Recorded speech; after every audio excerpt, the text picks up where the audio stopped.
Eh bien, bonjour amis licorniens et licorniennes. Alors, vous avez cliqué sur cette vidéo parce que ce n'est pas un hasard. Ici, moi, j'ai des messages à vous délivrer de votre ange ou de votre ange gardien. Voilà, donc j'ai sélectionné pour vous plusieurs jeux. J'espère que ça pourra vous parler, vous guider et vous rassurer. Alors, on va commencer ici avec l'oracle des ombres. Vous êtes tombé sur la conseillère. Je vous la laisse regarder. Alors la conseillère, je vais vous lire le ressenti de l'auteur. Le savoir me protège du monde. Symbole positif. Personne ne peut tromper la conseillère pour qui la recherche du savoir de sagesse est la plus importante que n'importe quelle quête. Cette carte prône la vérité et la discipline et avertit que le consultant pourra prendre l'ascendant sur ses adversaires et éviter de tomber dans leurs pièges. La conseillère reflète aussi la fidélité dans une relation amoureuse et favorise les rapports au niveau professionnel. Ensuite, je vous ai tiré une carte des anges de l'amour, je vous la montre. Alors, il ne faut pas prendre le reflet parce qu'elles sont en brillant, celles-ci. Voilà, c'est la carte de l'engagement. Votre vie amoureuse s'élève à un niveau supérieur d'engagement. Je vais vous lire le ressenti donc de Dorine Virtue. Engagement, ça vous dit félicitations. Cette carte signale une future union qui commence par des fiançailles romantiques. Même si vous n'êtes pas actuellement dans une relation, les anges de l'amour envoient une à l'horizon. Cette carte vient à vous pour vous rassurer, surtout pour vous aider à oublier vos craintes de rester seul, parce que vous ne le serez plus longtemps. Un grand amour romantique, prêt à vous combler de bonheur, est en préparation pour vous. Le sens profond de cette carte reste l'engagement. Vous vous engagez d'abord à prendre soin de vous. Vous établissez des frontières entre ce que vous voulez et ce que vous refusez dans vos relations et dans d'autres domaines de votre vie, comme la carrière, la maison, le style de vie par exemple. Puis, vous respectez votre engagement envers vous-même en entreprenant des actions décisives et en disant aux autres ce que vous pensez vraiment de leur comportement. Quand vous vous respectez, l'univers vous envoie des expériences supplémentaires d'engagement amoureux, dont la promesse d'un mariage. Ensuite, je vous ai tiré une carte de communiquer avec son ange gardien. Et vous avez eu cette carte juste magnifique, je vous la montre. C'est la carte « Fais-toi confiance ». Tu es la personne la plus importante qui soit, alors apprends à te faire confiance. Tu sais mieux que quiconque ce qui te convient ou pas. Ce que tu désires profondément atteindre est accessible. Je crois en toi, alors j'aimerais que tu puisses en faire autant. Sois doux envers toi-même, sois patient et compréhensif. Souviens-toi toujours que tu es ton meilleur ami. Je vais regarder si Mylène Coulombe a ajouté des précisions. Alors, c'est le F. Je vais regarder. Ça, c'est hop, elle a marqué. Oui, elle a ajouté. Cette carte indique que votre ange gardien vous accorde du crédit. Alors, pourquoi n'apprendriez-vous pas à faire de même? La confiance est un sentiment digne, noble, qu'il fait bon maîtriser. Vous avez le droit de croire en vous-même. Faites de petits exercices devant un miroir. Énumérez à haute voix vos qualités. Nommez vos bonnes actions. Parlez-vous toujours de façon positive. Ne vous dites pas de gros mots.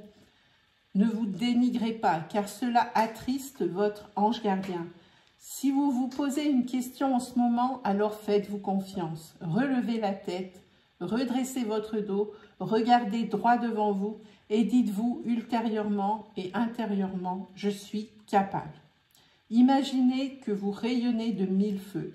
Répétez-vous intérieurement de belles phrases constructives. C'est votre ange gardien qui vous pousse à penser de manière positive.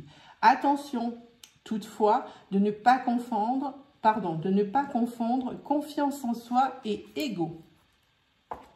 Ensuite, je vous ai tiré une carte des chakras du cœur, ce que je ne fais jamais, mais j'ai eu envie. Vous avez eu la carte déménagement et changement de ville. Je vous laisse regarder, voilà. Et en déménagement et changement de ville, vous avez des déplacements sont à prévoir et un déménagement va avoir lieu. Tu es dans une habitation qui n'est pas bonne pour tes énergies et tu vas être invité par l'univers à déménager. Ce déplacement va soit te rapprocher de ton âme sœur, soit tu emménageras avec elle, mais tu iras vers un nouveau lieu de vie où tu pourras exprimer ton amour et vivre une relation sentimentale que tu attends et que tu espères. De grands changements arrivent au niveau géographique et tu vas enfin trouver ta place. Cela te ravira et te permettra enfin de trouver ta place, mais à tous les niveaux. Dans tous les cas, attends-toi à faire plusieurs déplacements dans un avenir proche. Une vraie révélation va s'opérer pour toi en lien avec ton lieu de vie. Si tu es actuellement dans une habitation où tu te sens fatigué, en colère, ou dont tu te sens l'énergie malsaine, tes guides te conseillent d'effectuer un nettoyage de ton habitation avec de la sauge et une prière pour libérer les énergies qui y sont emprisonnées. Au niveau intemporel, j'ai envie de dire que cette carte, c'est demain. Hein. C'est vraiment quelque chose d'une temporalité très proche. Tu es dans une énergie où tout est en train de bouger très vite. Demain, beaucoup de choses se passeront. Tes guides te disent, bien que tu n'as pas à attendre, car dès demain du changement arrivera pour toi, que tu sois par un signe probant ou par des événements extérieurs importants, tes guides te disent, bien que tout est en train de se mettre en place dès maintenant. Tu n'as plus besoin de patience car tu rentres dans une énergie d'action. Dès demain, les choses se mettront en place et tu seras dans le mouvement, la réalisation de tes rêves et de tes projets. Tout changera demain et tout rentrera en mouvement. Alors, couche-toi avec la conviction que la lumière est déjà dans ta vie et savoure chaque instant dès les premières lueurs du soleil. J'aime beaucoup ce que fait Isabelle Serre. Elle est très juste dans ses interprétations. Moi, j'aime beaucoup. C'est pour ça que j'ai choisi deux de ces jeux-là. Les chakras du cœur et la puissance de la lune. Alors, je vous garde celui-ci pour la fin parce que c'est pour les célibataires qui... Ça s'intitule, c'est Mylène Coulomb, hein, dans la même série que Communiquer avec son ange gardien pour trouver l'amour de sa vie. Donc, je vous le réserve pour la fin. Là, j'ai choisi pour vous la puissance de la lune. Et la puissance de la lune, vous avez eu le nœud sud. Et le nœud sud, je vais vous lire le ressenti d'Isabelle. Alors, au niveau professionnel, le nœud sud est là comme alerte pour toi et pour un message qui n'est pas forcément simple à entendre. Tu choisis trop souvent la facilité. Cela peut être le fait de rester dans ta zone de confort, d'attendre que les choses viennent à toi. Mettre la responsabilité de ton mécontentement professionnel sur les autres. Tu es dans une énergie de facilité et cela ne te ressemble pas. Pour être dans un renouveau professionnel, la lune te demande de te libérer de cette énergie et de te connecter avec ta part de responsabilité. Prends conscience que tu es responsable de ta situation professionnelle actuelle, sans jugement ni culpabilité. Prends conscience qu'il n'y a que toi qui ait rendu cette situation possible et qu'il n'y a que toi qui puisse t'en défaire. En étant dans cette prise de conscience, tu vas prendre les décisions indispensables pour être dans le renouveau que tu attends. Au niveau sentimental, le nœud sud est là pour que tu puisses te rendre compte que tu n'es pas libre dans ta situation sentimentale actuelle. Tu es dans une énergie d'attente. Soit tu attends la rencontre qui va venir t'apporter le bonheur que tu souhaites, alors qu'il n'y a que toi qui puisse te rendre heureux.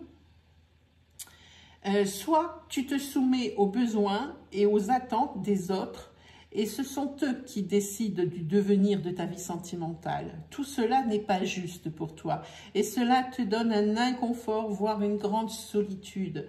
Tu as cette impression que ce sont les autres qui ne te comprennent pas, ou que tu as besoin des autres pour être dans un émotionnel positif. Ce sont de fausses croyances. Libère-toi de ces schémas pour trouver du renouveau dans ta vie sentimentale. Hein, voilà. Ici, le nœud spirituel, il est là pour que tu te libères d'anciennes croyances que tu as. Hein. Tu te laisses trop guider par les autres. Tu laisses les idées des autres prendre le pas sur certains idéaux. Hein. Tu répètes ce qu'ils disent, ou tu exécutes la lettre. Enfin, tu exécutes ce qu'on te dit de faire. Tu es dans l'imitation plutôt que dans l'action et la libération. Voilà pour ça. Alors, celle-ci, vous êtes tombé, alors on voit, il y a 2 manchots. Alors, ça paraît comme ça, enfantin, mais en fait, ça signifie beaucoup de choses. Voilà, 2 manchots, et ça met, c'est toujours croyance limitative. Je ne sais pas si vous avez remarqué, sur 3-4 jeux, ça tombe la même chose. Croyance limitative. Ici, un aime toujours plus que l'autre. Alors, on va regarder. Je crois que c'est page... Ah non, c'est pas ça. Il faut que je regarde. Voilà, c'est peut-être là. Alors, par contre, là, il y a un problème au niveau... comme il le range. Hein. Voilà, 33. Je vais la trouver. Voilà. Un aime toujours plus que l'autre. Une des raisons qui vous empêche de rencontrer la personne qui vous convient est le fait de croire qu'un aime toujours plus que l'autre. Donc ici, le jeu, je ne sais pas si vous avez vu, c'est pour trouver l'amour de sa vie. Combien de fois avez-vous prononcé cette phrase sans vraiment en mesurer les conséquences? Soyez attentif à ce que vous dites, ce qui vous permettra d'être conscient de vos croyances réelles, ainsi que des patterns, des schémas, je vous le traduis, reproduits d'une relation à l'autre. L'amour se manifeste de manière différente d'une personne à l'autre et s'exprime différemment selon les tempéraments ou les expériences passées. Les besoins et les attentes ne sont pas les mêmes d'un individu à l'autre. Toute période dans une vie apporte des préoccupations diverses créées par des blessures ou par des traumatismes. Personne ne peut mesurer le plus ou le moins. Tentez simplement de connaître vos besoins ici et maintenant afin de trouver la personne qui vous convient pour cette période précise de votre vie sans chercher à comparer avec ce que l'autre offre. Une phrase à méditer. Aimer de manière différente n'est pas synonyme d'aimer moins ou plus. Si ce que l'on vous donne vous nourrit, alors c'est l'essentiel. Voilà pour vous. Et enfin, pour clôturer cette vidéo, ici, je prends toujours un livre. J'en ai 2 comme ça. J'ai celui de l'Ange Gardien. J'ai celui de la Bohémienne. C'est des oracles sous forme de livres qui sont édités chez Rustica Éditions. Alors, vous voyez, vous avez la roue. Hein, il y a un trou. Parce qu'au fond, il y a une main qui bouge. Et le plus grand des doigts, quand on va la tourner, ça va répondre à la question. Alors pour vous, cette fois-ci, j'ai choisi comment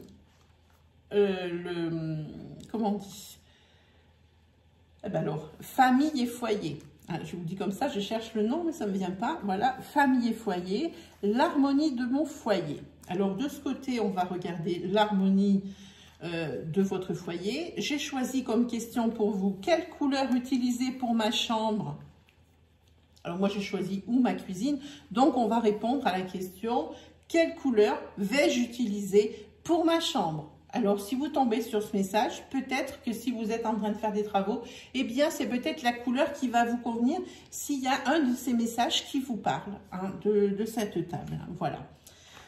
Ensuite, sur le côté, hein, vous avez le conseil ou carrément une constatation. Alors, on va regarder quelle couleur utiliser pour ma chambre. Alors, on va arriver à le faire tourner, voilà.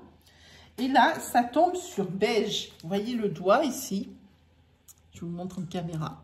Il tombe sur beige. Voilà. Donc, la couleur pour votre chambre, c'est beige, c'est cocooning. C'est tout ce que tout le monde aime. Hein. Voilà. Ça m'aurait dit rouge. J'aurais eu du mal à le croire puisque le rouge est une couleur qui excite. Alors ici, on vous parle justement du conseil. C'est l'importance de la couleur pour un intérieur harmonieux. Je vous le lis. Si les expressions broyer du noir, voir la vie en rose, rire jaune, etc. continuent de peupler notre langage courant, c'est qu'elles disent juste. Elles font référence à la chromothérapie, cette médecine douce qui reconnaît à chaque couleur un pouvoir d'harmonisation de notre santé physique et émotionnelle. Alors, un conseil, ne mettez pas de rouge dans votre chambre à coucher sous peine d'insomnie, tandis que le vert, très anti-stress, sera idéal sur les murs de votre bureau. Voilà mes amis, et bien aujourd'hui le message était un peu plus long, mais il y avait beaucoup de choses qui m'appelaient, j'avais des choses à vous dire ce matin. Bien moi il ne me reste plus qu'à vous souhaiter le meilleur et à vous dire très bientôt pour une prochaine vidéo. Allez, salut les amis!